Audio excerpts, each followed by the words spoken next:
কি ব্যাপার? কি হলো? গরম। এই দুপুর বেলায় কে বিরিয়ানি খায়? আরে বাবা ঘরে কিচ্ছু নেই রান্নার, ওর জন্য এটা অর্ডার করলাম। আর সকালে সিরাপ আলু সিদ্ধ ভাত খেয়েছে, আর দুপুরে বিরিয়ানি। আরে দেখো বড় খাওনদার এখানে বসে, কাকা ডাকে বলে কি বলে, আমিও এসছি বিরিয়ানি খেতে। তারপরে তো গাইস আমি একটু খেয়ে নিই, আর ওর জন্য রেখে দিয়েছি, ও এখন খাবে না পরে খাবে যেহেতু। আর তোমরা একটুখানি বলো তো ওরে বেশি করে, খাওয়া কোনো ব্যাপার না, একটুখানি ওরে শুধু বলো যে সবসময় এরকম হাবিজুবি খেতে নেই, ভাত খাও সির্ফ, কারণ এখন গরমের মধ্যে এরকম যদি হাবিজুবি খায় শরীরটা খারাপ করবে। সবসময় বিরিয়ানি খাবে সব সময়, তাই না? তুমি তো আরেকজন, ওরে দাও।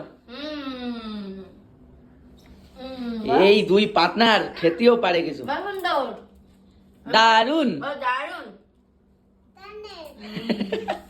টাটা টাটা দিলাম,